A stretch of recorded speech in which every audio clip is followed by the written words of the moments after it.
Assalamualaikum warahmatullahi wabarakatuh. Sahabat beriman, dalam video ini kami akan membawa kalian kembali ke masa lalu untuk mengulas debat yang menarik antara Imam Abu Hanifah, seorang tokoh ulama besar, dengan seorang ateis yang mencoba mengajukan argumen-argumen untuk membantah keyakinan agama. Abu Hanifah mampu memberikan jawaban yang lugas dan rasional terhadap semua keraguan yang diajukan ateis itu. Bagaimana kisah selengkapnya? Simak video ini hingga akhir, semoga ada hikmah yang bisa kita petik.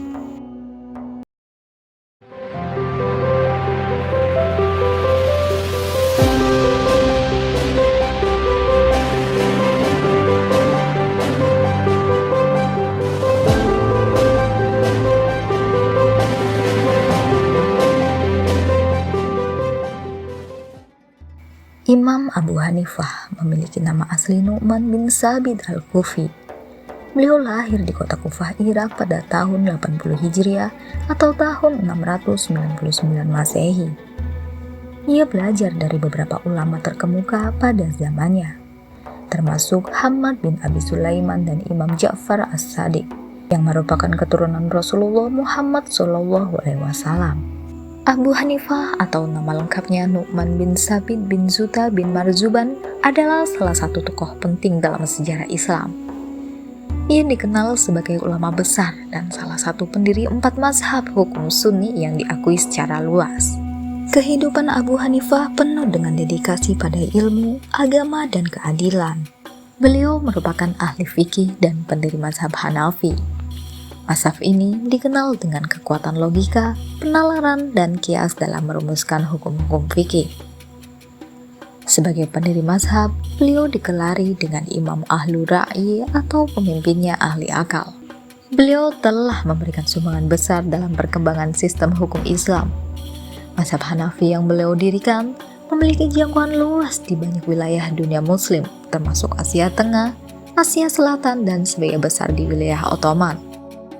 Selain itu, beliau juga seorang tabi'in, sebab pernah bertemu dengan sahabat Nabi Muhammad SAW, Anas bin Malik, dan beberapa peserta perang Badar. Abu Hanifah tidak hanya ahli di bidang fikih, tetapi juga ilmu tauhid.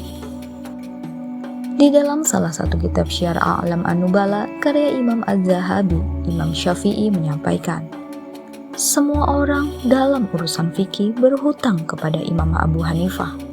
Salah satu keistimewaan beliau juga yaitu mampu menghatamkan Al-Quran di setiap sholat malam selama hidupnya. Tercatat, Imam Abu Hanifah telah menghatamkan Al-Quran sebanyak 7.000 kali. Bahkan, beliau mampu melaksanakan sholat Isya dan subuh hanya dengan sekali wudhu, dan itu berlangsung selama 40 tahun. Ulama kelahiran Kufah, Irak itu juga memiliki sifat dermawan. Salah satu sifat dermawan Abu Hanifah, setiap kali beliau memakai baju baru, beliau juga membelikan baju-baju untuk orang miskin senilai harga bajunya. Jika diletakkan makanan di hadapannya, beliau sisihkan separuhnya untuk diberikan kepada orang-orang fakir. Beliau juga rutin memberikan tunjangan kepada beberapa sahabatnya dan membiayai muridnya dalam belajar. Selain ahli ibadah dan mempunyai sifat yang sangat dermawan, beliau juga dikenal karena mempunyai tingkat kecerdasan di atas rata-rata orang pada umumnya dan memiliki keluasan ilmu. Dalam kitab Tarik Baghdad, Ali bin Asam berkata, seandainya ditimbang kekuatan akal Abu Hanifah dengan separuh penduduk bumi, niscaya dia akan mengalahkan mereka. Tak heran mazhab Hanafi kini juga banyak dianut oleh negara muslim di Irak, Afghanistan, Turki, India, Cina, Rusia, Mesir, sebagian Afrika Barat. Dalam riwayat yang diceritakan oleh Syekh Nawawi Al-Bantani, ulama Banten, dalam kitab Fathul Majid, menceritakan bagaimana Abu Hanifah membungkam seorang ateis tentang keberadaan Tuhan dan alam semesta. Syekh Nawawi bercerita tentang kisah seorang pemeluk ateis yang menentang debat dengan beberapa ulama tentang keberadaan Allah Subhanahu wa Ta'ala dan bagaimana alam semesta terbentuk. Dengan sombongnya sang ateis itu menentang Imam Hamad, guru dari Abu Hanifah, melalui para menteri pada zaman itu. Sebelum Imam Hamad menemui raja ateis itu, dia bercerita kepada Abu Hanifah tentang mimpi yang dialaminya. Beliau berkata kepada Abu Hanifah, Wahai Abu Hanifah, esok aku akan berdebat dengan Raja Ateis. Akan tetapi aku mendapati mimpi yang tidak enak semalam. Apa itu, Syekh? Tanya Abu Hanifah. Syekh Ahmad pun menjawab, aku melihat rumah yang luas dan penuh hiasan, yang tertanam di dalamnya pohon-pohon berbuah. Lalu dari sudut rumah itu keluarlah babi dan memakan buah, daun dan dahannya, hingga tak tersisa apapun kecuali ujung bawah batangnya. Tak lama dari batang itu muncullah singa dan membunuh babi itu. Guruku, kata Abu Hanifah, Allah Subhanahu wa Ta'ala telah mengajariku ilmu takbir mimpi. Mimpimu ini baik untuk kita dan buruk untuk musuh-musuh kita. Maka jika engkau izinkan saya menafsirkannya, saya sungguh akan melakukannya. Tafsirkanlah mimpi itu, hai Nu'man, sahut Syekh Ahmad. Abu Hanifah yang merupakan ahli tafsir mimpi itu pun berkata, rumah yang luas dan penuh hiasan itu adalah Islam. Pohon-pohon berbuah ialah para ulama. Ujung batang yang tersisa disitulah adalah engkau. Babi adalah sang raja ateis, dan singa yang membunuhnya adalah saya. Wahai guruku, engkau terlalu mulia sehingga tidak pantas raja ateis itu berdebat denganmu. Jika engkau izinkan, bawalah aku bersamamu. Dengan begitu, berkat keistimewaan dan kemuliaanmu, aku memiliki kesempatan untuk berbicara dengan raja ateis itu. Singkat cerita, diadakanlah pengumuman bahwa Abu Hanifah lah yang akan menghadapi debat dengan raja ateis terkait keberadaan Tuhan dan bagaimana alam semesta ini tercipta. Pada hari yang sudah ditentukan, berkumpullah orang-orang untuk menyaksikan perdebatan penting ini. Si ateis itu tidak mau kehilangan momentum. Ia datang lebih dahulu sebelum Abu Hanifah tiba di lokasi debat. 10, 20 menit hingga hampir 1 jam. Abu Hanifah yang ditunggu-tunggu tidak muncul-muncul. Si ateis merasa jamawa dan menganggap Abu Hanifah pengecut. Takut kalah debat dengannya. Sebagian pengunjung pun mulai bertanya-tanya, mengapa Abu Hanifah tidak kunjung muncul? Apakah ia takut atau bagaimana? Orang-orang yang mendukungnya pun mulai cemas. Ketika orang-orang akan membubarkan diri, dari kejauhan terlihatlah Abu Hanifah berjalan tergopoh-gopoh. Hai Abu Hanifah, mengapa Anda terlambat dan berjalan tergopoh-gopoh begitu? Apakah Anda takut berdebat dengan saya? Cemooh si ateis.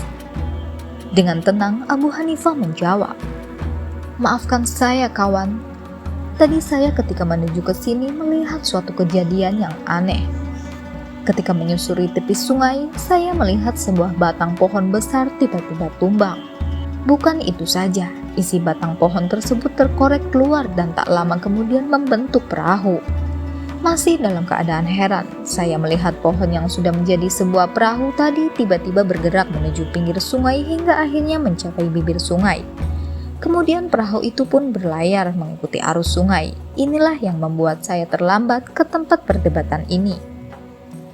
Tentu saja si ateis tidak percaya dengan bualan Abu Hanifah. Ini hanya akal-akalan Abu Hanifah saja. Anda mengada-ngada Abu Hanifah.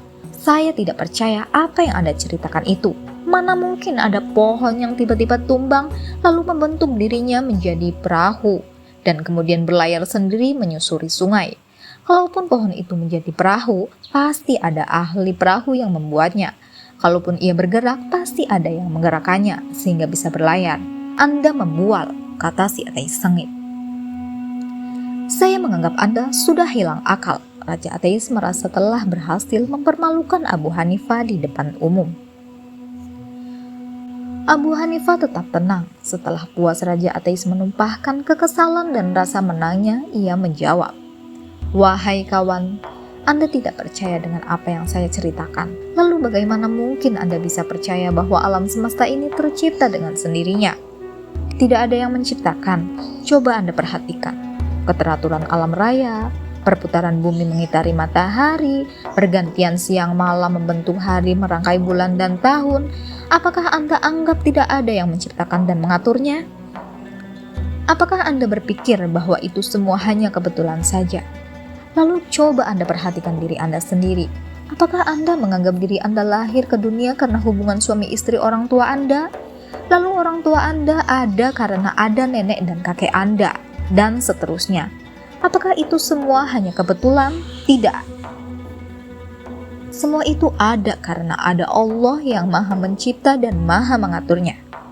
Kalau Anda tidak percaya cerita saya, maka batallah semua pandangan Anda yang selama ini Anda pertahankan. Namun dengan rasa congkaknya, Raja Ateis itu belum puas dan melontarkan pertanyaan berikutnya. Apakah Allah itu ada? Tanya ateis. Ya, jawab Abu Hanifah singkat. Di mana dia? Tanya ateis lagi. Dia tidak memiliki tempat berdiam, jawab Abu Hanifah. Bagaimana mungkin sesuatu yang ada tidak memiliki tempat? Tanya sang ateis sombong. Buktinya ada di badanmu sendiri, jawab Abu Hanifah. Apa itu? Jawab ateis. Apakah badanmu memiliki ruh? Tanya Abu Hanifah. Ya, jawab ateis. Di mana ruhmu? Apakah di kepala? Apakah di perut atau bahkan di kakimu? Tanya sang Abu Hanifah. Sang raja pun kebingungan. Ia tak bisa menjawab. Untuk kali pertama, ia harus bungkam di hadapan anak muda. Tetapi Abu Hanifah belum puas dengan dalilnya. Beliau kemudian meminta segelas susu. Apakah susu ini memiliki lemak? Tanya Abu Hanifah. Ya, jawab sang ateis. Di mana tempat lemaknya? Di atas atau di bawahnya? Tanya Abu Hanifah. Abu Hanifah lantas menimpali. Sebagaimana ruh tak dijumpai tempatnya, sebagaimana juga susu tak diketahui tempat lemaknya, Allah Subhanahu wa Ta'ala tidak memiliki tempat di alam semesta. Lalu apa yang ada sebelum Allah dan sesudahnya? Tanya raja untuk kesekian kalinya kepada Abu Hanifah. Tidak ada sesuatu apapun di depan maupun di belakangnya, jawab Abu Hanifah. Bagaimana mungkin tergambar di pikiranku sesuatu tak memiliki awal dan akhir? Tanya sang raja ateis. Ini dalilnya juga ada di badanmu, jawab Abu Hanifah. Apa itu? Tanya si raja sombong. Apa yang ada sebelum ibu jari dan sesudah jari kelingkingmu? Tanya Abu Hanifah. Tak ada apapun sebelum ibu jari dan setelah kelingkingku, ujar sang ateis. Maka seperti itulah Allah Subhanahu wa Ta'ala. Tak ada sesuatu di depan ataupun di belakangnya, sebelum maupun sesudahnya, jawab Abu Hanifah. Masih ada satu pertanyaan lagi, kata sang raja setelah kesekian kali pertanyaan berhasil Abu Hanifah jawab. Akan saya jawab, insya Allah, ujar Abu Hanifah. Apa pekerjaan Allah sekarang? Tanya ateis. Mendengar pertanyaan terakhir itu, Abu Hanifah tidak langsung menjawab. Engkau kebalik, seharusnya yang menjawab itu ada di atas singgasana, dan yang bertanya berada di bawahnya. Saya akan menjawab, seandainya engkau bersedia turun, jawab Abu Hanifah. Sang raja pun turun dari singgasana mengiyakan, dan Abu Hanifah mengganti menduduki singgasana sang raja. Ketika beliau di atas mimbar, raja mengulang pertanyaan tadi. Ayo, apa pekerjaan Allah sekarang? Tanya sang ateis penasaran. Pekerjaan Allah sekarang ialah menjatuhkan kebatilan sepertimu dari atas ke bawah, dan dia menaikkan orang yang benar atau hak sepertiku dari bawah ke atas, jawab telak Abu Hanifah. Sang raja terdiam tak berkutik. 3 pertanyaan yang diajukan tak lagi membungkam lawan. Justru ia takluk di hadapan anak muda, di bawah singgasananya sendiri. Dengan demikian mimpi Syekh Ahmad benar.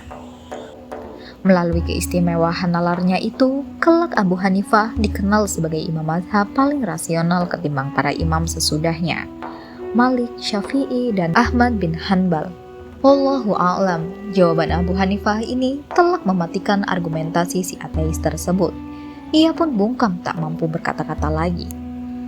Dalam Al-Quran, kelompok ateis seperti lawan debat Abu Hanifah di atas disebut dengan kaum dahriyin, kaum naturalis. Dalam surat Jatsiyah ayat 24, Allah mengecam pandangan mereka yang mengatakan bahwa kehidupan ini hanyalah di dunia saja. Bila tiba masanya, maka mereka akan meninggalkan panggung kehidupan dunia dan tidak akan ada pertanggungjawaban kelak di akhirat. Mereka berkata, kehidupan ini tidak lain hanyalah kehidupan di dunia saja. Kita mati dan kita hidup, dan tidak ada yang akan membinasakan kita selain masa. Dan mereka sekali-kali tidak mempunyai pengetahuan tentang itu.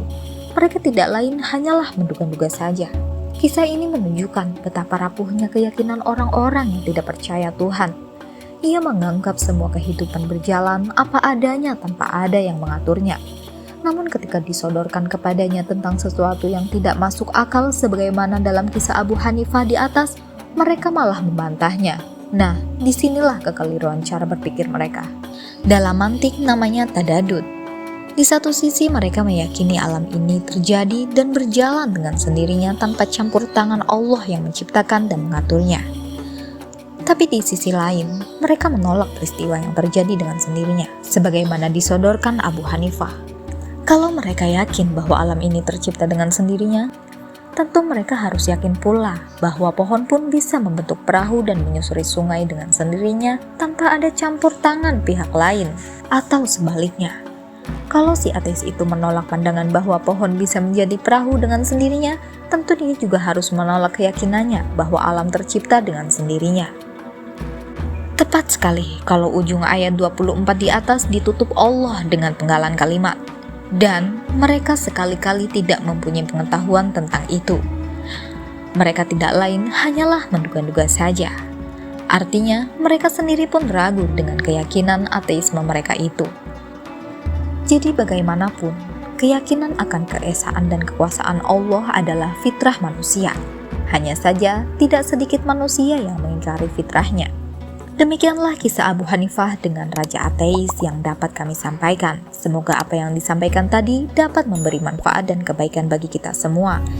Tentunya kesempurnaan hanya milik Allah Subhanahu wa Ta'ala. Oleh karena itu, kami memohon maaf atas ucapan yang tidak mengenakan bagi para pendengar. Akhirul kalam, wassalamualaikum warahmatullahi wabarakatuh.